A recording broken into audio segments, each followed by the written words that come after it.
விசை உறும் பந்தினை போல். விசை உறும் பந்தினை போல் உள்ளம் வேண்டியபடி செல்லும் உடல் கேட்டேன். நசையரு மனம் கேட்டேன், நித்தம் நவம் என சுடர் தரும் உயிர் கேட்டேன். அசைவரு மதி கேட்டேன், இதை அருள்வதில் உனக்கெதும் தடையுள்ளதோ? வல்லமை தாராயோ இந்த மாநிலம் பயனுற வாழ்வதற்கு. தெளிவுறவே அறிந்திடுதல், தெளிவுறவே அறிந்திடுதல், தெளிவு தர மொழித்திடுதல், சிந்திப்பார்க்கே களிவளர உள்ளத்தில் ஆனந்த கனவு பல காட்டல், கண்ணீர் துளி வர உள்வுருக்குதல், இவையாவும் நீயருளும் தொழில்களன்றோ எனும் மகாகவி சுப்பிரமணிய பாரதியின் கல்வி கடவுளுக்கான வணக்கத்தை முன்வைத்து கண்ணியத்திற்கும் போற்றுதலுக்கும் உரிய 48 ஆண்டு காலமாக சென்னையில் புத்தக திருவிழாவை முன்னெடுத்து கொண்டிருக்கக்கூடிய பபாசி நிறுவனத்தார் அத்துணை பேருக்கும் அந்த இயக்கம் சார்ந்த அத்தனை தோழமைகளுக்கும் என்னுடைய வணக்கமும் வாழ்த்தும் பாராட்டும் நன்றியும். தமிழ்நாடு அரசு தமிழ்நாட்டில் இருக்கக்கூடிய அத்துணை மாவட்டங்களிலும் தொடர் முயற்சியாக புத்தக திருவிழாக்களை நடத்தி வருவது கல்வி சிறந்த தமிழ்நாடு என்று பாரதியார் சொன்ன அந்த வாக்கியத்திற்கு வெளிச்சம் பாய்ச்சுவது போல் இருக்கிறது. தமிழ்நாடு அரசுக்கும் என்னுடைய நன்றியும் வணக்கமும் பாராட்டும் வாழ்த்தும். திரளாக கூடியிருக்கக்கூடிய தமிழ் உறவுகளுக்கு ஆங்கில புத்தாண்டு தின நல்வாழ்த்துக்கள். இன்றைக்கு தான் இதை சொல்ல முடியும், நாளைக்கு என்றால் கூட அது கொஞ்சம் பழையதாகிவிடும். இன்றைக்கு புதிய நாளை கண்டு கொண்டிருக்கக்கூடிய நாம் நம்முடைய கனவுகளெல்லாம் அறம் சார்ந்து விளங்க, அந்த அறம் சார்ந்த கனவுகளெல்லாம் நிறைவேறக்கூடிய ஒரு ஆண்டாக வரும் காலம் அமையட்டும் என்கின்ற வாழ்த்தோடு பெரிதினும் பெரிது கேள் என்கின்ற தலைப்பில் உங்களோடு சேர்ந்து சில நிமிடங்கள் சிந்திக்கலாம் என்று நினைக்கிறேன். நம்மை சுற்றி பல்லாயிரக்கணக்கான பல லட்சக்கணக்கான பல கோடி புத்தகங்கள் இங்கே அடுக்கி வைக்கப்பட்டிருக்கின்றன. இந்த புத்தகங்கள் நம்முடைய வரவுக்காக காத்திருக்கின்றன. நாம் அவர்களை கையில் எடுத்து வீட்டிற்கு அழைத்து செல்ல மாட்டோமா என்கின்ற கனவோடு அத்தனை புத்தகங்களும் நமக்காக காத்திருக்கின்றன. நான் ஒரு புத்தக வாசிப்பாளர். தொடர்ந்து புத்தகங்களை வாசிப்பதில் என்னுடைய அக்கறையை, என் வாழ்நாட்களை நான் செலுத்தி வந்திருக்கிறேன்.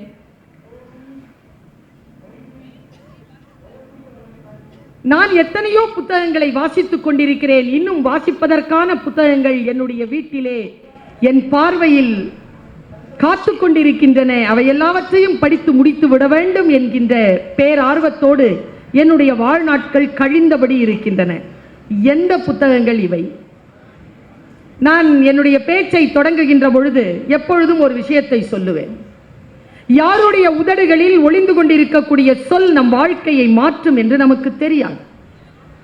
அது எந்த புத்தகத்திற்குள் ஒளிந்து கொண்டிருக்கிறது என்று கூட நமக்கு தெரியாது. எவ்வளவு சீக்கிரமாக அந்த சொல் வந்து சேருகிறதோ நம்முடைய வாழ்க்கையில் அவ்வளவு சீக்கிரமாக மாற்றம் நிகழும். ஆனால் துயரம் என்ன தெரியுமா? நம் வாழ்க்கையை மாற்றக்கூடிய அந்த சொல் நமக்கு முன்னால் தான் கடந்து போகும். நாம் தேர்ந்தெடுக்கக்கூடிய புத்தகங்களுக்குள் இருந்து கொண்டுதான் இருக்கும். அது நம்மை சேர்வதற்கான பக்கம் புரட்டப்படுகின்ற பொழுது, அந்த சொல் சேர்கின்ற பொழுது கவனம் சிதறும். கவனம் சிதறுகின்ற அந்த வினாடியில் அந்த சொல் கடந்து போயிடும். அது ஒரு சுத்திட்டு வர்றதுக்கு ஒரு 40-50 வருஷம். பலர் அப்படித்தான் சொற்களை தவற விடுகிறார்கள். சொற்களை தவற விட்டுவிடக் கூடாது என்கின்ற கண்ணியத்திற்காக இங்கே பல்லாயிரக்கணக்கான பல லட்சக்கணக்கான பல கோடிக்கணக்கான புத்தகங்கள் அடுக்கி வைக்கப்பட்டிருக்கின்றன. நான் இப்படி யோசித்தது உண்டு. எந்த பதிப்பாளரை கேட்டு பாருங்கள், எவ்வளவு புத்தகங்கள் நீங்கள் அச்சிடுவீர்கள்? 1000 புத்தகங்கள். 8.5 கோடி மக்கள் வாழ்கின்ற இந்த நாட்டில் ஒரு புத்தகம் 1000, 500, 100, 50 என்று ஏன் பதிப்பிடப்படுகின்றன தெரியுமா? அது 1000 பேருக்காக கூட இல்லை. அதை தேடிக்கிட்டு ஒருத்தன் இருக்கிறான். அந்த ஒருவனுக்காகத்தான் 1000 பிரதிகள். அவன் எங்க இருக்கான்னு தெரியாது இல்லையா, அவன் கையில கிடைக்கணுங்கிறதுனால தான். அப்படித்தான் நான் யோசிப்பேன். எல்லா நூலகங்களிலும் அந்த புத்தகங்கள் வைக்கப்படும். அவன் எங்கே இருக்கிறானோ அவனை தேடி காத்திருக்கும் அந்த புத்தகங்கள். சில புத்தகங்கள் எப்படி தெரியுமா நண்பர்களே, அது மானம் காக்கும் ஆடைகள். சில புத்தகங்கள் குளிரிலிருந்து நம்மை காப்பாற்றக்கூடிய குளிராடைகள். சில புத்தகங்கள் அரிதாரங்கள். சில புத்தகங்கள் தோல். சில புத்தகம் சிறகு. உங்களுக்கென்று எந்த புத்தகம் என்று எனக்கு தெரியாது.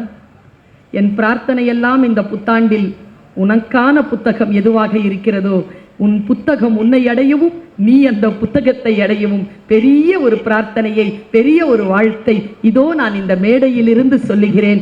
பெரிதினும் பெரிது கேள். மிகப்பெரிய விஷயம் எப்படி கேட்பது, எப்படி அதை அடையாளம் காண்பது? பொருண்மையில் இருக்கிறதா பெரியது? பெரிய விஷயம் ஒன்று சொல்ல போறேன் என்று சொல்வார்கள். சாதாரணமாகத்தான் இருக்கும். ஆனால் யாருக்காக அது சொல்லப்படுகிறதோ அவர்களுக்கு அது மிகப்பெரிய விஷயமாக இருக்கும். நான் இப்படி யோசித்து பார்க்கிறேன். ஏதோ வாயிலிருந்து உதிரக்கூடிய ஒரு சொல் ஒருவருடைய வாழ்க்கையை மாற்றும் என்று நான் சொன்னேன். ஒருவருடைய வாழ்க்கையில் மாற்றம் நிகழ்கின்ற பொழுது இந்த உலகத்தில் எங்கேயும் மாற்றம் நிகழ்ந்து விடாது. ஆனால் அந்த சொல்லை கேட்டு வாழ்க்கையில் மாற்றம் நிகழ்ந்தது இல்லையா, அந்த நபரினுடைய உலகத்தில் மாற்றம் நிகழும். ஒன்றை எப்படி புரிந்து கொள்வது? ஒருவருக்கு எது பெரியது? நான் பல இடங்களில் கேட்டிருக்கிறேன். 30 ஆண்டு காலமாக கேட்கிறேன். யாருங்க பெரியவங்க? யார் பெரியவங்க? படிச்சவங்களாம் பெரியவங்களா சார்? படிச்சவங்க பெரியவங்களா? இல்லைங்கிறாங்க ஒரு அம்மா. அதிகாரிகள், ஆட்சியாளர்கள், யார் பெரியவர்? யாரை கேட்டாலும் வாயில வார்த்தை வருது, என் பிள்ளை பெரிய ஆளா வரணும். அப்படின்னா என்ன? யாருக்குமே விளக்கம் தெரிவதில்லை. நான் சொல்லட்டுமா? உங்கள் குழந்தையினால் உங்களால் 4 பேருக்கு நன்மை நடக்கிறதா, நீங்கள் தான் இந்த சமுதாயத்தில் பெரிய ஆள். அந்த நோக்கத்தோடு நாம் இயங்குகிறோமா? நான் ரொம்ப பெரிய விஷயத்தை ரொம்ப சாதாரணமா சொல்றேன். பலர் நம்மில் இருக்கக்கூடிய பல பேருக்கு இது புரிவதே இல்லை. நான் 2 கேள்வியை இந்த மன்றத்தில் வைக்கிறேன். வீட்டில் போய் இந்த 2 கேள்வி, இந்த சகோதரி சொன்ன இந்த 2 கேள்வியை மீளாய்வு செய்யுங்கள். உலகத்தில் எது பெரியது என்று நீங்கள் ஒருவேளை கண்டுகொள்ளக்கூடும். நீங்கள் எங்கே இருக்க விரும்புகிறீர்கள்? Find out the answer. Youth நிறைய பேர் வந்திருக்கிறீங்க, பெண்கள் நிறைய பேர் இருக்கிறீர்கள், ஆண்கள் இருக்கிறீர்கள், முதியவர்கள் இருக்கிறீர்கள், குழந்தைகள் இருக்கிறீர்கள். நீங்கள் எங்கே இருக்க விரும்புகிறீர்கள்? இதோ நான் இங்கே இருக்க விரும்புகிறேன். இதோ நான் இங்கே இருக்கிறேன். நான் இந்த மேடையில் நின்று பேச வேண்டும் என்று நினைக்கிறேன். இதோ நான் இங்கே இருக்கிறேன். நீங்கள் இந்த மேடையில் நின்று உட்கார்ந்து பேச்சை கவனிக்க வேண்டும் என்று நினைக்கிறீர்கள். நீங்கள் அங்கே இருக்கிறீர்கள். நீங்கள் எங்கே இருக்க வேண்டும் என்று விரும்புகிறீர்களோ அங்கே இருங்கள் என்கிறேன் நான். முதல் கேள்வி, நீங்கள் எங்கே இருக்க விரும்புகிறீர்கள்? இந்த தெளிவு நமக்கு வந்துவிட்டால் மிகப்பெரிய விஷயங்கள் நம் கையில் அகப்பட்டுவிடும். கையில் அகப்படும் விளக்கு என்கிறான் அறிவை பாரதி. நம் கையில் அகப்படும் விளக்கு எது? நான் 2வது கேள்வியை வைக்கிறேன். இன்றைக்கு புத்தாண்டு. இன்றைக்கு யோசித்துக் கொள்ளுங்கள். வாழ்க்கை என்பது நமக்கு ரொம்ப அழகாக இயற்கை கொடுத்திருக்கக்கூடிய வாழ்நாட்களால் ஆன வரம். இந்த வரத்தை அனுபவிக்கக்கூடிய நாம் எதற்காக நினைவு கூறப்பட வேண்டும் என்று நினைக்கிறோம்? என்ன காரணத்திற்காக உங்களை நான் நினைத்துக் கொள்ள வேண்டும்? ஒரு சிக்னேச்சர் போட்டுடுங்களேன். அதற்கான வேலையை இன்றிலிருந்து தொடங்குங்களேன். ஒன்றும் இல்லைங்க, நான் ஒரு கூட்டத்திற்கு போறேன். உங்களுக்கு ஒரு ரகசியத்தை சொல்கிறேன். கூட்டத்திற்கு சென்று பேசினால் புகழ் கிடைக்கும், அனுபவங்கள் கிடைக்கும், செல்வாக்கு பெருகும். ஆனால் பேசக்கூடியவர்களை விட பயனாளிகள் கேட்பவர்கள்தான். கேட்பவர்களுக்கு கிடைப்பது போல் அனுபவமும் அறிவு தேடலும் பேசுகின்றவர்களுக்கு கிடைத்து விடுவது இல்லை. கேட்கக்கூடிய வரன் பெற்றவர்கள். நான் சென்ற மாதத்திற்கு முன்னால் செப்டம்பர் மாதத்தில் ஹூஸ்டன் மாநகரத்தில் ஒரு மிகப்பெரிய பாரதியினுடைய பொன் விழாவுக்கு அழைக்கப்பட்டிருந்தேன். போய் நாங்கெல்லாம் பேசிட்டோம். பேசி முடித்தாகிவிட்டது. இன்னும் பயணத்திற்கு 2 நாட்கள். அந்த 2 நாட்களில் எங்களுக்கு ஒரு வாய்ப்பு. ஊரை சுத்தி காட்டுவாங்க. அவனு சொல்லட்டுமா, போன விஷயம் எதுவா இருக்குதோ, இறை அருளும் இயற்கை அருளும் இருந்தால் நீங்கள் எதை தேடி சென்றீர்களோ அதைவிட பலனுடையதாக சிலது அங்கே கிடைத்து விடலாம். எங்கே போகிறீர்கள் என்பதில் இருக்கிறது. நான் போய் உட்கார்றேன். என்னுடைய சாப்பாடு டேபிள்ல முன்னால் உட்கார்ந்து இந்த பெரியவர் என்கிட்ட 2 விஷயத்தை என்கிட்ட சொல்லிட்டு சொன்னார். முடிந்தால் நீ இதை பேசு. உன் பேச்சை கேட்கக்கூடியவர்கள் எங்கெல்லாம் இருக்கிறார்களோ முடிந்தால் அங்கெல்லாம் இதை பேசு. அதற்காகத்தான் நான் சொல்லுகிறேன். அவரும் ஒரு பேச்சாளர் தான். ஆனால் நான் காணாத கூட்டத்தை நீ காண்கிறாய், அதனால் நீ பேசு என்று 2 விஷயங்களை சொன்னார். அந்த 2 விஷயங்களை இந்த புத்தாண்டில் உங்களுக்கு சொல்லுகிறேன். முடிந்தால் வாழ்க்கையில் மிகப்பெரிய விஷயம் எது என்பதனை புரிந்து கொள்ளுங்கள். பாரதி பெரிது கேள்னு சொல்லாம பெரிதினும் பெரிது என்கிறார். அந்த இருக்குல்ல, ரொம்ப எப்பவுமே நல்லா தெரிஞ்சுக்கோங்க. இந்த ஏகாரத்திற்கு இந்த அப்படின்னு சொல்ற இந்த அந்த அசை சொல்லுக்கெல்லாம் நிறைய அர்த்தம் உண்டு. இப்ப பாருங்க, தீயினால் சுட்ட புண் உள்ளாரும். இங்க பாருங்க, ஆறாதுன்னா போதாதா? அதெல்லாம் ஆறாதே. அந்த ஏகாரத்திற்கு பொருள் உண்டு. ஆறவே ஆறாது, ஆறாதே. தன்னெஞ்சறிவது பொய்யற்க, பொய்த்த பின் தன்னெஞ்சே தன்னை சுடும். அந்த ஏகாரத்திற்கு அர்த்தம் உண்டு. யார் பெரியவர்கள் தெரியுமா? இந்த சொற்களுக்கு ஊடாக இருக்கக்கூடிய மௌனத்தையும் அசை சொற்களாக தொங்கி இருக்கக்கூடியவற்றின் ஒலியையும் புரிந்து கொள்ளக்கூடியவர். அது நமக்கு புரிதான் பாருங்க. நான் அந்த 2 கேள்விகளை உங்களுக்கு வைக்கிறேன். நமக்கு எது தெரிவதே இல்லை தெரியுமா? வாழ்க்கை முழுக்க வாழ்ந்து கழித்ததற்கு பிறகும் கூட எது தெரிவதே இல்லை என்றால் நம்மோடு நமக்கு என்ன திட்டம்? ஒவ்வொருவருக்கும் அவரவர்களோடு ஒரு திட்டம் இருக்க வேண்டும். எங்கே இருக்கிறது உங்களோடு உங்களுக்கு திட்டம்? இந்த சமூகத்திற்காகத்தான் உங்களை நீங்கள் அர்ப்பணித்துக் கொண்டிருக்கிறீர்கள். இந்த சமூகம் உங்களுக்கு என்ன சொல்லுகிறதோ அதைத்தான் நீங்கள் பின்பற்றி கொண்டிருக்கிறீர்கள். உங்களை வைத்துக் கொண்டு நீங்கள் என்ன செய்ய போகிறீர்கள் என்கின்ற திட்டம் ஒவ்வொருவருக்கும் இருக்க வேண்டும். இதை வைத்துக் கொண்டு என்ன செய்வது? பலர் குற்றம் இழைத்து விடுகிறார்கள், பலர் வீணடித்து விடுகிறார்கள். நான் தெருவில் பார்க்கிறேன், ஒரு யூனிஃபார்ம் போட்டுட்டு இருக்கிறாருங்க ஒரு பெரியவர். என்ன யூனிஃபார்ம்னு சொல்ல மாட்டேன். சாப்பாடு டப்பா திறந்து இருக்குங்க. அந்த சாப்பாடு டப்பால கலவையான ஒரு உணவு இருக்குங்க. அவர் குடிபோதையில் தெருவில் கிடக்கிறார். பக்கத்துல சாப்பிட்டபடி கையில இருந்துட்டு அப்படியே மயங்கி கிடக்கிறார் குடிச்சிட்டு. யார் கட்டி கொடுத்த சாப்பாடோ, யார் துவைத்து கொடுத்த ஆடைகளோ, தெருவிலே உட்கார்ந்து நல்ல போதையில் உழன்று கொண்டு கிடக்கிறார். எது தெரியுமா? நமக்கு தெரிவதே இல்லை. இதை வைத்துக் கொண்டு என்ன செய்வது என்று பல பேருக்கு தெரிவதே இல்லை. அதை இளைஞர்கள் புரிந்து கொள்ளுங்கள். ஃபர்ஸ்ட் அவர் சொன்னாரா, 2வது வார்த்தை சொன்னார், என் நிலம் நகர்ந்தது. மிகப்பெரிய விஷயத்தை சாதாரணமா சொல்லிட்டு போயிடுவாங்க சில பேர். நான் நம்ம எல்லாருக்குமே சொல்றேன், என்னையும் சேர்த்து தான் சொல்றேன். ஆர்ப்பாட்டமான விஷயங்களையும் அட்டகாசமான விஷயங்களையும் நகைச்சுவையின் உச்சங்களையும் கேட்டு கேட்டு பழகி போனதால் அமைதியாக ஆர்ப்பாட்டமே இல்லாமல் சிந்தனை வழியில் நம் வாழ்க்கையை புரட்டி போடுகின்ற சொல்லை பேசுகின்றவர் பேச்சை நாம் கேட்பதே இல்லை. வெறும் ஆர்ப்பாட்டமான, வெறும் நகைச்சுவையான பழகிவிட்டது நமக்கு. இதிலிருந்து நாம் எப்படி வெளியில் வருவது என்பதற்கு இதோ நான் சொல்லுகின்ற இந்த 2வது விஷயம். அவர் சொன்னார், if you touch anything under the sky, இங்கிலீஷ்ல தான் சொல்றேன்.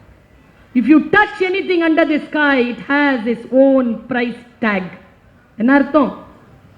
இந்த உலகத்தில் நீங்கள் எதை தொட்டாலும் அதற்கு என்று ஒரு விலை இருக்கிறது. விலை என்பது not in terms of money, பணத்தை சார்ந்ததல்ல. ஒரு உறவை வேண்டும் என்கிறீர்களா, அதற்கு ஒரு விலை உண்டு. நிறைய பணம் வேண்டுமா, அதற்கு ஒரு விலை உண்டு. நீங்கள் பேச்சாளராக வேண்டுமா, விலை உண்டு. நீங்கள் இந்த நாட்டின் பிரதம மந்திரியாக வேண்டுமா, விலை உண்டு. விலை என்பது பணம் கிடையாது.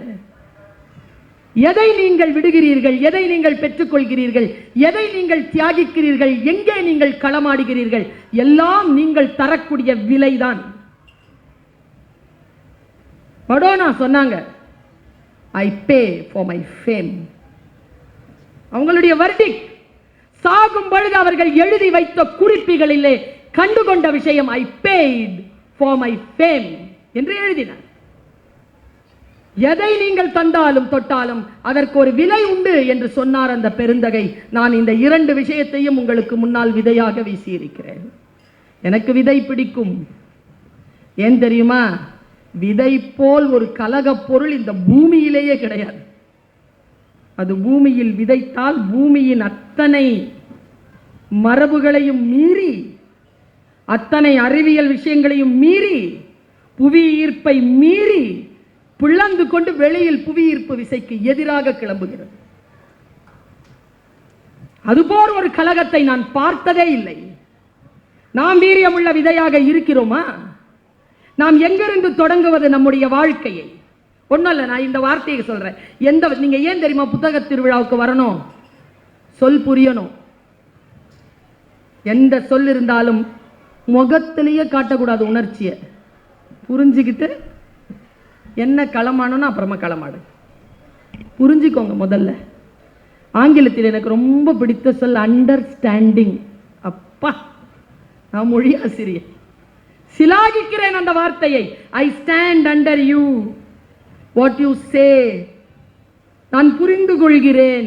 அகாமடேஷன் வேற, அண்டர்ஸ்டாண்டிங் வேற, அக்செப்டன்ஸ் வேற, அக்ரிமெண்ட் வேற, டாலரன்ஸ் வேற.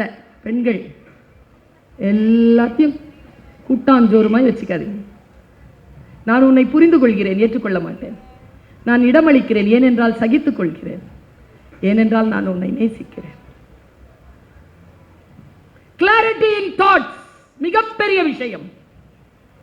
பல நேரங்களில் நாம் எங்கிருந்து தொடங்குவது? நான் ஒரு வார்த்தையை சொல்றேன், மனதில் இன்னைக்கு இதை சொல்லிடணும். நான் இதை எங்கேயும் சொன்னதில்லை. நேற்று முன்தினம் விமானத்தில் பயணம் செய்து கொண்டிருக்கிறேன். பக்கத்தில் மேனாள் தமிழ் வளர்ச்சித்துறை இயக்குனர் மா ராசேந்திரன் உட்கார்ந்திருக்கார். அவரும் நானும் தமிழ் பேசிக்கொண்டு வருகிறோம். ஆழமான தமிழ் விஷயங்களை அவர் பேசுகிறார். நான் உங்கள் எல்லோருக்கும் சொல்லுகிறேன், தமிழ் உறவுகளை, எங்கே நிற்க வேண்டும், யார் பேச்சை கேட்க வேண்டும் என்பதனை முடிவு செய்யுங்கள். யாரோ ஒருவர் முடிவு செய்யக்கூடாது. ஏங்க, இந்த போனை எடுத்து நான் எங்க வீட்டில் இருந்த சொன்னேன், ஏதாவது ஒரு புதுசா பிளாட் என்னவாது வந்திருக்குதாப்பா அப்படின்னு கேட்டா, இன்ஸ்டாகிராம் ஃபுல்லா சென்னையில் இருக்கிற பிளாட்டுக்கான எல்லா அட்வர்டைஸ்மெண்ட்டும் வருது. யாரு கேட்டா என் பேச்ச? அன்னைக்கு வீட்டிலங்க தனியா இருக்கிறேன். சரி, வீட்டில் ஒரு பாட்டு போட்டேங்க, மேரா ஹிந்தி பாட்டு, மேரா தில் தா அகேலா, வசந்தண்ணா, மேரா தில் தா அகேலா, பாசிகர் படம் பாட்டு போட்டு அதுக்குள்ள பெல் அடிச்சிருச்சு. வீட்டில் யாரும் இல்லை, நான் தனியா இருக்கிறேன். வெளியில போய் பார்த்தா யாரோ ஒருத்தங்க வந்திருந்தாங்க. ஏதோ தினசரிக்கு பணம் கேட்டாங்க. தினசரி பத்திரிகைக்கான பணத்தை கொடுத்துட்டு மூடிட்டு என்னுடைய பெட்ரூமை லாக் பண்ணிட்டு உள்ள உட்கார்றேன். அந்த கூகுள் பேசுது என்கிட்ட. நான் ஏதோ வாங்கி வச்சிருக்கிறேன் ஒன்று, கூகுள் அப்படின்னு. ஹே கூகுள் அப்படின்னா அது பேசும் என்கிட்ட. ஹே அலஸ்கா அப்படின்னு நான் பேசுவோம்ல, அந்த மாதிரி ஹே கூகுள் அப்படின்னு பேசுவேன். நான் அதுக்கிட்ட சொல்லிட்டேன் ஒரு வேலையை. அது என்ன சொல்லுது? Sultana, I think you are back. பொம்பளை குரல்ல பேசுது. நான் ஃபிக்ஸ் பண்ணி வச்சிருக்கிறது ஆம்பளை குரல். ஏன்னா சொல்ற பேச்சு எல்லாரும் பொம்பளை குரல்லையே கேட்டு கேட்டு பழகிட்டோமா, சர்வீஸ் வாய்ஸ். நான் என் வீட்டில் அந்த சர்வீஸ் வாய்ஸை ஆம்பளை குரலாக மாற்றி வச்சிருக்கேன். சரியா? அதை பாதிக்கப்பட்டவர்கள் மட்டும் கைத்தட்டினார்கள். அந்த சர்வீஸ் ஆண் குரல் மாதிரி பெண் குரல் வருது. பெண் குரல் என்ன சொல்லுச்சு தெரியுமா? Sultan, I think you are back, please sit down, have a glass of water, I am really wanted to connect with your feelings, take your mobile and call Ameen. அம்மின்னு போட்டு வச்சிருக்கிறது எங்க அம்மா. AMMI அம்மின்னு கூப்பிடுவோம் உருதுல. என்னடா ஆச்சின்னு பார்த்தா, மேரா தில் தா அகேலான்னு சொன்னா, என் மனம் என் இதயம் தனிமையில் தவிக்கிறது. அது பிளே த சாங்னு சொல்லாம அப்ரப்டா நிறுத்திட்டேன்னா, அது நான் மன உளைச்சல்ல இருக்கிறேன்னு சொல்லிட்டு செத்திர போறேன்ட்டு கவுன்சிலிங் கொடுக்குது, என் அனுமதி இல்லாமல். அதுக்கப்புறமா நான் சுவிட்ச் ஆஃப் பண்ணிட்டேங்க. அதை மொபைல கூடங்க ரூம்க்கு எடுத்துட்டு போறது இல்ல, பொது இடத்துல வச்சிடுறது.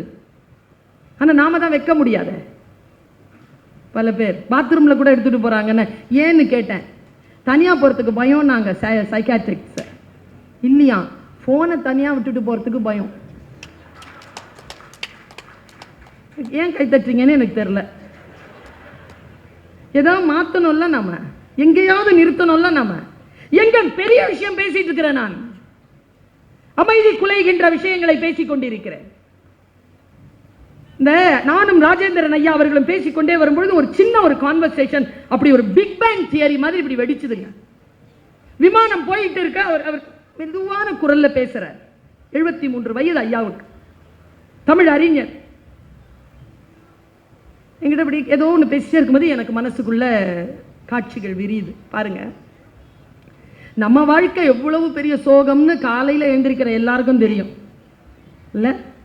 எதுவுமே நிம்மதியா இல்லை அப்படின்ட்டு காக்கைகளாய் ஓடுகிறோம்.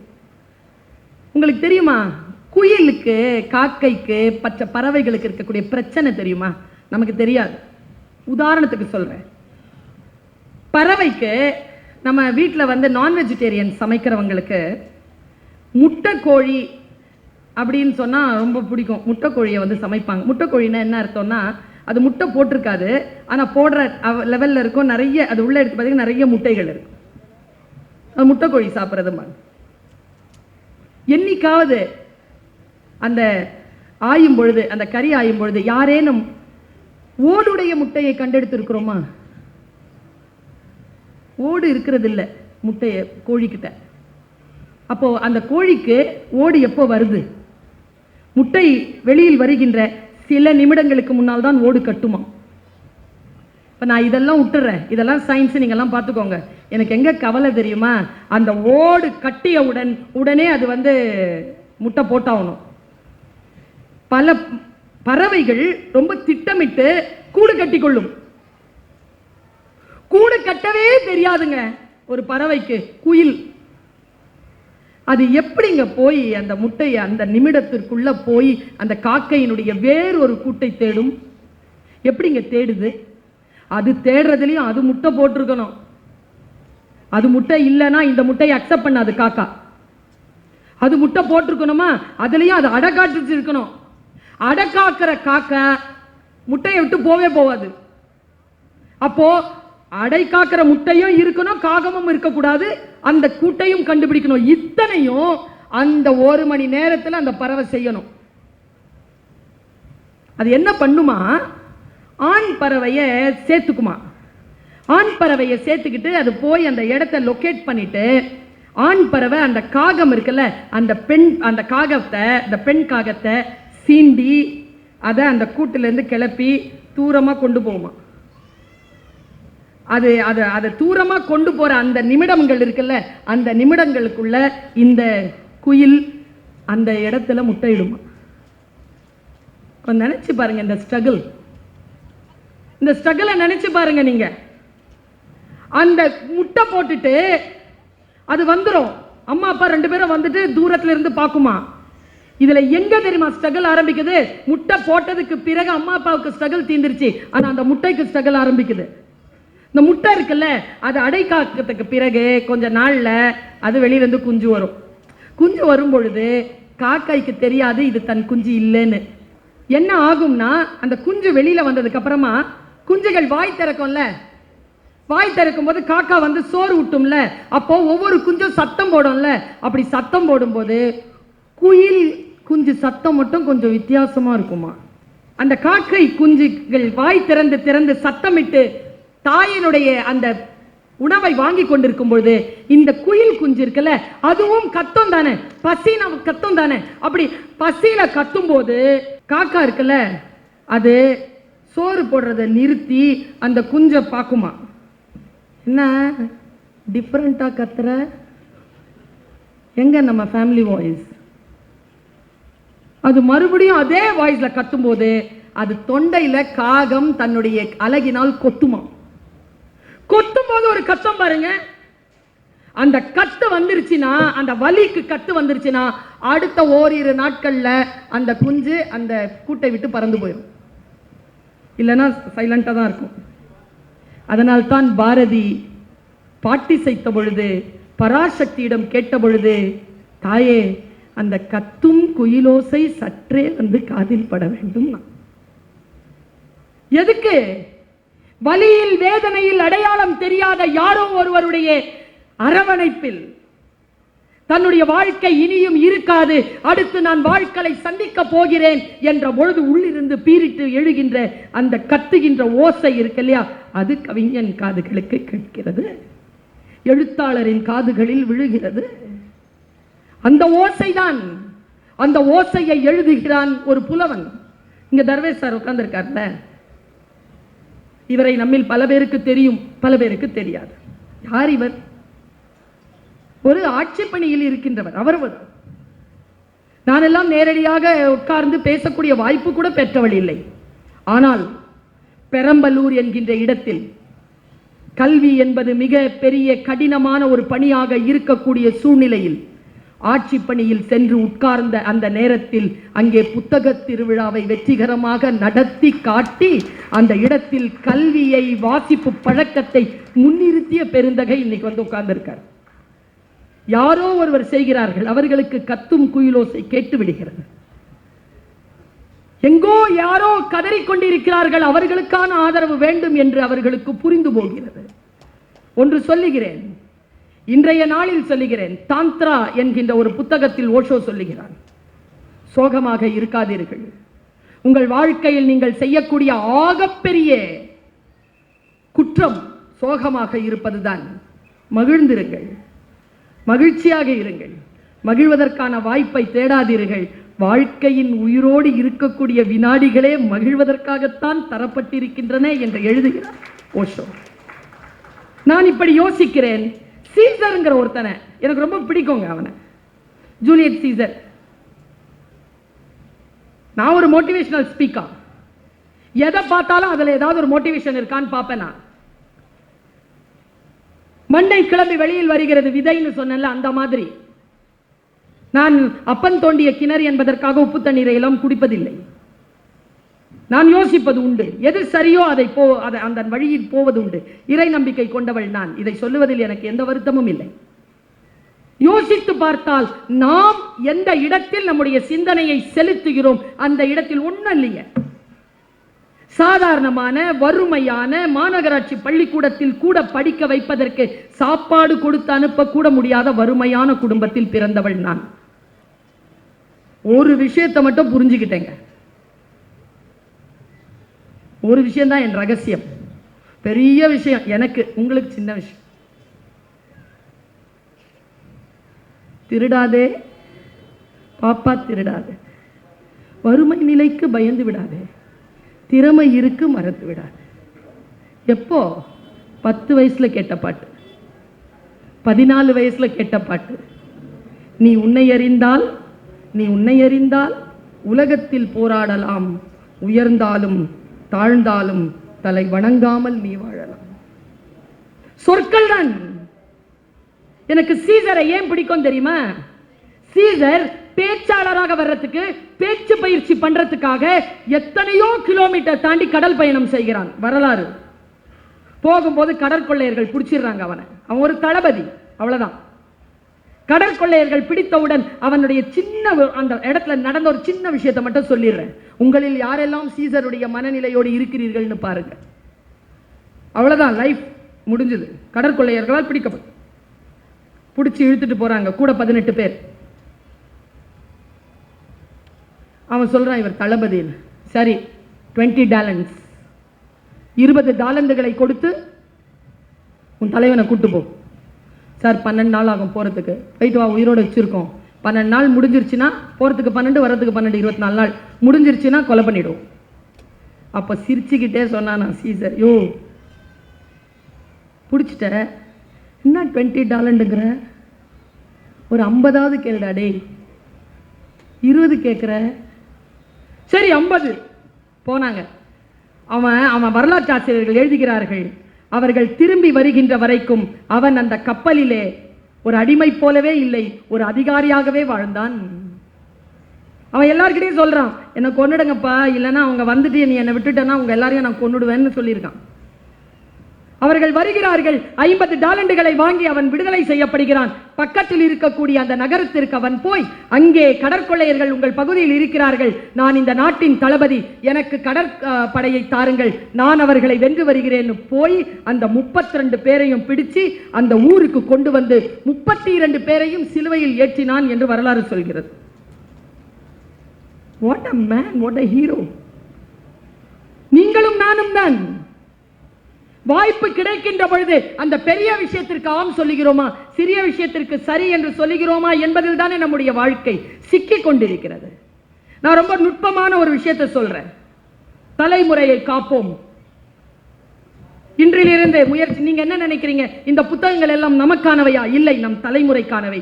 நான் எப்பொழுதும் சொல்லுகின்ற வார்த்தையை சொல்லுகிறேன், எந்த குழந்தையும் நம் பேச்சை கேட்டு வளர்வதே இல்லை, நம்மை பார்த்துதான் வளர்கிறார். ஒரு நுட்பமான பேருண்மையை சொல்லிவிட்டு போகட்டுமா? பெரிய விஷயம் நான் சொல்றது. உங்க பையனோ பொண்ணோ நீங்க எது சொன்னாலும் கேட்க மாட்டான். கேட்குறானா? கேட்குறாளா? கேட்கறது இல்லையா சார்? உங்க அப்பாவும் இப்படிதான் சார் தலையாட்டினார். ஆனா என்ன தெரியுமா சார், இந்த தலைமுறை தான் பெரியவர்கள் பேச்சை கேட்ட கடைசி தலைமுறை. இன்னும் சோகம் என்ன தெரியுமா, முதல் தலைமுறையின் எதுனா இப்போ இருக்கக்கூடிய ஃப்ரெஷ் ஜெனரேஷனுடைய பேச்சை கேட்க தொடங்கி இருக்கக்கூடிய ஃபர்ஸ்ட் ஜெனரேஷன் நாம தான். எங்க அம்மாலாம் என் பேச்சை கேட்க மாட்டாங்க வசந்த் சார். பசிச்சு கிடந்தாலும் சாரி சொன்னாதான் சோறு. உயிரா மானமா, சரி பரவாயில்ல, உயிரோட இருக்கும்போது தான் மானத்தை பத்தி பேச முடியும்னு 3 வேளைக்கு அப்புறமா முடிவு பண்ணி போய் அம்மாட்ட சாரி சொல்லி சோறு வாங்கி சாப்பிட்டுருக்கேன் நான். என் பையனை அப்படி செய்ய முடியலையே என்னால். ஏன்னா எங்கள் அம்மாவுக்கு எனக்கு ஒரு அண்ணன், ஒரு அக்கா, ஒரு தம்பி, ஒரு தங்கச்சி. எனக்கு ஒன்றே ஒன்று. சிக்கி கொண்டோமா? பெரிய விஷயத்த சொல்றேன். எங்கே இருக்கிறோமோ, தமிழ்நாடு அரசு சொல்லுதுங்க நிறைய குழந்தைகளை பெற்றுக்கொள்ளுங்கள்னு. இதே அரசாங்கம் தான் ஒரு 60 வருஷத்துக்கு முன்னால முக்கோணம் போட்டு சோரெல்லாம் ஓட்டுச்சு. நாம் இருவர், நமக்கு இருவர். அப்புறமா வந்தாங்க, நாம் இருவர், நமக்கு ஒருவர். பசங்க பார்த்தாங்க, நாம் தான் இருவர், நமக்கு எதற்கு இன்னொருவர். இப்ப இருக்கிற ஜெனரேஷன், நாம் எதற்கு இருவர், அவரவர் பாதையில் அவரவர், ஒருவரே பேருண்மை, ஒருவரே சிறப்பானதுன்னு உட்கார்ந்துருக்கான். நிறுவனம் கட்டமைப்பு குலைகிறதா? நான் சொல்றது பெரிய விஷயம். இப்போ சொல்றேன், நாம் காப்பாற்றாமல் யார் காப்பாற்றுவது இவர்களை? ஷேக்வேராவை கையில் கட்டினான் ஒருவன். தூக்கில் போடுவதற்கு முன்னால் அவன் கை கட்ட பொழுது கையை கட்டிய அந்த இளைஞனை பார்த்து ஷேக்வேரா இப்படி சொன்னான், உனக்காகவும் சேர்த்துதானடா போராடினேன். எந்த சமுதாயம் நமக்கு எதிராக இருக்கிறது என்று நினைக்கிறோமோ அந்த சமுதாயத்திற்காகத்தானே நாம் போராட வேண்டும். நினைச்சு பாருங்க. நான் இப்படி சொல்றேன், எனக்கு இன்னும் ஒரு 10 நிமிஷம் இருக்கு. நான் இந்த 10 நிமிஷத்துல இந்த 2-3 செய்திகளை ரொம்ப சீக்கிரமா சொல்லிட்டு நான் விடைபெறணும். ஏன்னா அடுத்தது சங்க பாடல்கள் ஒலிக்க இருக்கின்றன. என் பேச்சு எவ்வளவு முக்கியமோ தமிழ் கேட்பது, பாடல்கள் கேட்பது அவ்வளவு முக்கியம் என்று கருதுபவள் நான். பாருங்க, நானும் ரீல்ஸ் பார்த்துக்கிட்டே இருந்தேன். ரீல்ஸ் பார்த்து திடீர்னு ஒரு 30 செகண்ட் ரீல், 30 செகண்ட் என் வாழ்க்கையை மாற்றிய ரீல் அது. அது ரீல்னு சொல்ல முடியாது, ரியல். REEL இல்ல, REAL, ரியல். ஒரு வெள்ளைக்காரன், அது நம்ம நாட்டில் எடுக்கல, வெள்ளைக்காரன். அவன் இப்படி நடந்து போறான், கையில கேமரா, நடந்து போறான். அவனுக்கு பின்னால அவனை போட்டோ எடுக்கிறான் ஒருத்தன், அவனை கேமரா எடுக்கிறான். 2 கேமராவும் நமக்கு போகுது முன்னால. அவன் நேரா ஒரு நதி இருக்கு, அந்த நதி கிட்ட போறான். என் வாழ்க்கையில மாற்றம் நிகழ்ந்தது. உங்க வாழ்க்கையில மாற்றம் நிகழ்தான்னு பாருங்க, இல்லைன்னா நிகழும். பேரன்பு கொண்டவர்கள் நாம், அறம் சார்ந்தவர்கள் நாம், நிகழும். தமிழ் படித்தவர்கள் நாம், நிகழும். தமிழர்கள் நாம், நிகழும். வரான், ஒரு ஆத்த, ஒரு சின்ன படகு வச்சு அவனை ஆத்த கடந்து விடுறாங்க. ஆத்துக்கு நடுவுல ஒரு கல்லு, பெரிய பாறை. அந்த பாறையில ஏறி உட்காந்துட்டான். அவன் இப்படி ஷூட் பண்றான். ஒரு பெரிய ஒரு மரம், அந்த மரத்தை ஷூட் பண்ணிட்டே இருக்கிறான். திடீர்னு அவனுடைய பேக் பேக்ல திறக்கிறான். இதெல்லாம் 10-12 செகண்ட்ல முடியுது. பேக் பேக் திறந்து ஒரு பெரிய ஒரு போர்வை எடுத்தான். அது வந்து ஒரு பச்சை கலர்ல இலையெல்லாம் சேர்த்த போர்வை. அதை அப்படியே போத்திக்கிட்டான் மேல. பார்த்தா அவன் மனுஷ மாதிரியே இல்லை. ஒரு மரம் அங்க கிடக்கிற மாதிரி இருக்கு. அதுக்குள்ள இருந்து அவன் கேமரா செட் பண்ணிட்டான். அந்த கேமரால நமக்கு காட்டுறான் ஒரு பேருண்மையை. அதை வெளியில இருந்து ஒருத்தன் பிடிச்சிட்டு இருக்கான். அந்த கேமராக்காரன் மறைஞ்சு நின்று அதை பிடிச்சிட்டு இருக்கான். ஒன்றும் இல்லைங்க, ஒரு பறவை, பெரும் பறவை கூட்டம் வந்து உட்காருது. அதுல ஒரு பறவை, அது கிட்ட பார்க்கும்போது தான் பால் இருந்தது, பெரிய சிறகுங்க, இப்படி பறந்து வருதுங்க. அது ஸ்லோ மோஷன்ல காட்டுறான். பறந்து வருது, வந்துட்டு இப்படி வட்ட அடிக்குது. மறுபடியும் போய் உட்காந்துருச்சு. மறுபடியும் வருதுங்க, மறுபடியும் போய் உட்காந்துருச்சு. ஒரு 3வது செகண்ட் வந்ததுங்க. வந்துட்டு அப்படியே தலையை அப்படி உள்ள எடுத்துச்சு பாருங்க. சலுக்குன்னு இவ்வளோ பெரிய மீனுங்க வாயில பிடிச்சிருச்சு. மீன் இப்படி துள்ளுது. அப்படியே போய் அது மரத்துல கிளையில உக்காந்துட்டு தலையில இருந்து வாயில இருந்து அதை எடுத்து காலில் பிடிச்சிருச்சு. காட்டுறாங்க, எனக்கு உடம்பெல்லாம் அதிருது. காட்டுறான், அந்த வால் அசைது, வாய் திறந்து திறந்து மூடுது அந்த மீனுக்கு. இந்த பறவை இருக்குல்ல, என்ன நினைச்சு தெரியல, கால் தாங்க பிடிச்சிட்டு இருக்கு அந்த மீனை. கண்ணு இங்க தானே இருக்கும் அதுக்கு, 2 கண்ணு. இப்படி பார்த்துச்சிங்க. அதை பார்த்து காலை இப்படி பிடிச்சது. என்ன நினைச்சுன்னு தெரியல, வாயில மறுபடியும் பிடிச்சிருச்சு மீனை. பிடிச்சிட்டு நேரா பறந்து வந்து தண்ணியில போட்டுருச்சு. இவன் இருக்கிறானே போட்டோகிராஃபர், அந்த சினிமாட்டோகிராஃபர், எமகாதக, அவன் அந்த பறவையை விட்டுட்டு அந்த மீனை பிடிச்சாங்க போட்டோ. அந்த கேமரால அதை காணொலியா அதை பிடிக்கிறான். மீன் உள்ள போயிடுச்சுங்க. நிறைய நேரம் ஆக்சிஜன் இல்லாதனால துடிச்சு போய் கீழே போயிடுச்சு. கீழே போய் மறுபடியும் உயிர் பெற்று அப்படியே வருதுங்க. மேல வந்துட்டு இப்படி நின்று ஆடிக்கிட்டே இருந்ததுங்க. நின்னபடியே நீந்திக்கிட்டே இருக்கிற அடுத்த செகண்ட் 27வது 6வது செகண்ட்ல அதனுடைய பின்புறத்துல இருந்து கட கட கட கட கடன்னு முட்டை வருதுங்க. நமக்கு என்ன தெரியுமா சொன்னான், அந்த பறவையை போல் இரு, மீனை சாப்பிடு, முட்டைகளை சாப்பிட்டு விடாத, தலைமுறையை சாப்பிட்றாத, தலைமுறையை விட்டுட்டு போ. தலைமுறைக்கானதுதான் எல்லாம். எப்படி விட்டுட்டு போறது இந்த தலைமுறைக்கு ஒரு விஷயத்தை? இதோ இந்த புத்தகங்கள் எல்லாம் தலைமுறைக்கான புத்தகங்கள். குழந்தைகளை இன்றைக்கு, இந்த புத்தாண்டு அன்றைக்கு, இன்றைக்கு ஃபேமிலியோட வந்தவர்கள் பெரும் பாக்கியம் செய்தவர்கள். கோவிலுக்கு போவதை போலவே சிறந்தது புத்தக திருவிழாவிற்கு நீங்கள் உங்களுடைய குடும்பத்தை அழைத்து வந்தது. பெரியவர்களை பார்ப்பதற்கு சமானம் தெரியுமா உங்களுக்கு? இங்கே இருக்கக்கூடிய புத்தகங்களை தரிசித்தது பெரியவர்களை சமாளிப்பது, பெரியவர்களை பார்ப்பது, அவர்களை தரிசிப்பது. அந்த வேலைகளை நீங்கள் செய்திருக்கிறீர்கள்.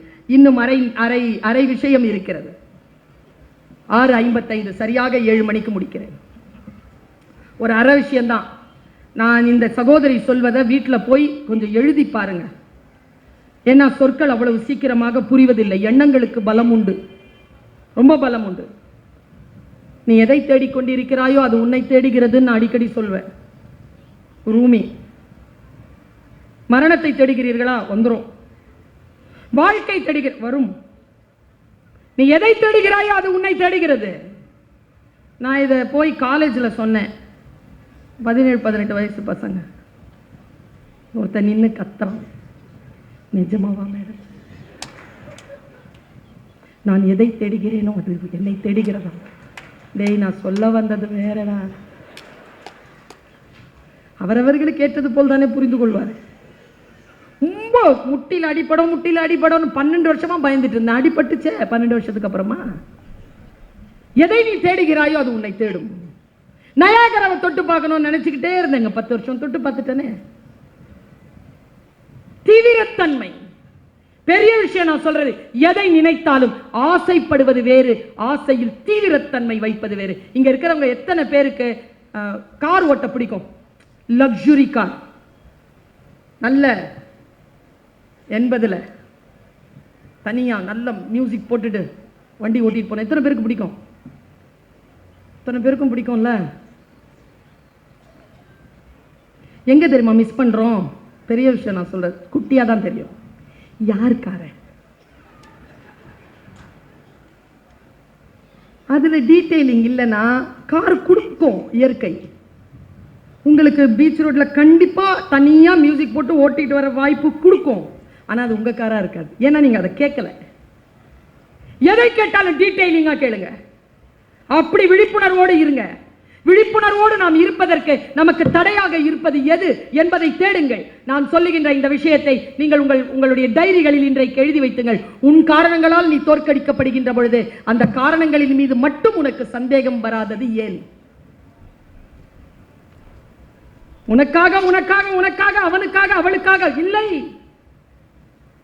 எரியறத பிடுங்கனா கொதிக்கிறது அடங்கும்.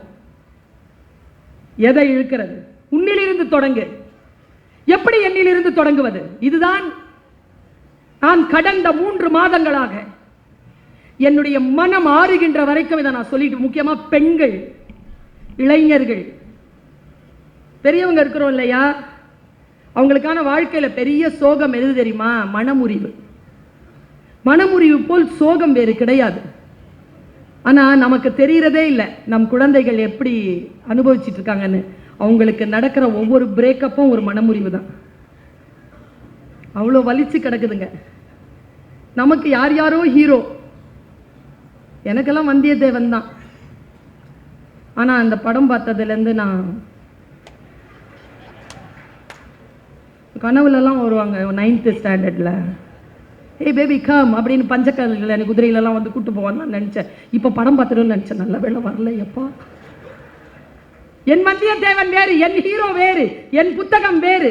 ஓஷோ கிட்ட கேட்டா 10 புத்தகங்களில் முதல் புத்தகம், அவர் ஒரேஷியஸ் ரீடர். அவர் 10 புத்தகங்களில் முதல் புத்தகமாக மிர்தாதின் புத்தகத்தை சொல்லுகிறார். என்னிடத்தில் கேட்டால் நான் வேறு சொல்லுவேன். ஒவ்வொருவருக்கும் ஒரு வாழ்க்கை, யாரை போலவும் யாரும் இல்லை. ஆனால் ஃபார்முலாவை மட்டும் தெரிஞ்சுக்கோங்க. யூத்துக்கு ஒரு விஷயத்தை அப்படி கொடுத்துட்டு போறேன். நான் ஒரு நாட்டுக்கு போயிருக்கிறேன், அங்க பேசுறேன். நல்ல ஒரு பெண்ணம்மா, ஒரு 40-45 இயர்ஸ் இருக்கும். ரொம்ப அழகா இருந்தா, பயங்கர மேக்கப் போட்டிருந்தா. நான் பேசி முடிச்சிட்டேன். பேக் ஸ்டேஜில் வந்து ஃபோட்டோ எல்லாம் பிடிச்சிப்போம் இல்லையா, அப்படி வந்தா கையை பிடிச்சி தேங்க்யூ தேங்க்யூ தேங்க்யூ தேங்க்யூண்ணா. ஓகே, 8 வருஷமா மனச்சிறையில் இருந்தேன். உங்க பேச்சு கேட்டேன், ரிலீஸ் ஆயிட்டேன். தேங்க்யூ. இன்னிலிருந்து நான் வேற. போயிட்டா வெளில. நான் இன்னும் யோசிக்கிறேன். 45 நிமிஷம் பேசினேன், 18 பாயிண்ட் பேசியிருக்கேன். எது இந்த அம்மாவை பாதிச்சுது தெரிஞ்சுதான் நம்ம சுருக்கமா சொல்லலாமே. நேர குளிரையும் பொறுத்தான், கனடா குளிரையும் பொறுத்தான் வெளியில ஓடிட்டேன். அது BMW மெர்சிடிஸோ அப்படி தறக்குது. இரு வாங்க. 18 பாயிண்ட் சொன்னேன். எந்த பாயிண்ட் உன் மனசுல ஓடு உடைச்சுது சொல்ல. அதை என்னுடைய மக்களுக்கும் திருப்பி சொல்லுவேன்ல, சொல்லு. அந்த அம்மா சொல்லுச்சு. சொல்லிட்டுமா? 2 நிமிஷம் சொல்லட்டுமா? எல்லாரும் சொன்னதான் சொல்ல, எல்லாரும் போய் உட்காந்துரு. வேணாம் வேணாம், உங்களை போலவே நானும் பாட்டுக்காகவும் காத்திருக்கிறேன். பாருங்க, ஒன்றும் இல்லைங்க, இதுதாங்க மேட்டர். இதுதான் சொன்னேன். இன்னைக்கு இந்த செய்தியை எடுத்துட்டு போங்க. நான் இப்படித்தான் எடுத்துக்கொண்டேன். அந்த செய்தியை எப்படி எடுத்துக்கொண்டேன்? ஒருத்த காட்டு வழியில நடந்து போயிட்டு இருக்கான். நாம தான் அது. அங்க ஒரு பெரிய பாம்பு புத்து, ஒரு கருநாகம் வந்து இப்படி நின்னுச்சு. பாம்பு பயந்து போய் வேற பக்கம் போனான். பாம்புக்கு அரவம்னு பேரு. அது நீங்க எங்க போனாலும் வந்துடும், விட்டுட்டு போனாலும் வந்து நிற்கும். அது வருதுன்னு தெரியாமல் இவன் நடந்தானா, அது வந்துட்டு காலில் கொத்திருச்சு. இப்போ நாம் எல்லாரும் தான் அந்த மனிதன். பாம்பு கொத்தப்பட்டு நிற்கிறோம். என் தமிழ் உறவுகளே, நான் பாம்பு என்று சொன்னது பாம்பு இல்லை. நம் நட்பு, நம் உறவு, நாம் வேலை செய்யக்கூடிய வேலையிடத்தில் இருக்கும் உடன்பணியாளர்கள், போட்டியாளர்கள், யார் வேண்டுமானாலும் இருக்கட்டும். இங்க யாராவது சொல்ல முடியுமா நான் ஒருபோதும் பாம்பினால் கொத்துப்படவே இல்லைன்னு? சரி, இப்போ பாம்பு கொத்திருச்சு. நம்ம எல்லாருக்குமே இருக்க, முக்கியமா பெண்கள் கேட்டுக்கொள்ளுங்கள். பாம்பு கொத்திருச்சு. ரெண்டே ஆப்ஷன். ஒன்று, பாம்பு கிட்ட போய் நியாயம் கேட்கலாம். நீ என்ன ஏன் குத்தன? அது என்ன நீயா படமா? வச்ச உடனே அது திரும்பி வந்துட்டு விஷத்தை உறிஞ்சிக்கிறது. பாம்பு கிட்ட ஜஸ்டிஃபிகேஷன் கிடைக்காது. அதன் இயல்பு கொத்துவது. கொத்திருச்சு. உங்களுக்கு இருக்கிற ஒரே ஆப்ஷன் என்ன? இப்போ இன்னொரு option, you can treat the venom. கொத்துப்பட்டோம், விஷத்தை கவனிப்போம். இதுதான் செய்தி. Don't chase the snake, treat the venom. பெரிதினும் பெரிது கேள், இன்னும் பல விஷயங்கள் இருக்கிறது. வாய்ப்பு கிடைக்காமலா போகும்? உங்கள் காதுகளும் இந்த வாயும் சேர்ந்து ஒலிகளை பரிமாறிக்கொள்ளும் அந்த புனிதமான நேரம் இறைவனால், இயற்கையால், இத்தகைய நன்மையை செய்கின்றவர்களால் மீண்டும் வாய்க்கட்டும். புத்தாண்டு நல்வாழ்த்துக்கள். நன்றி, வணக்கம்.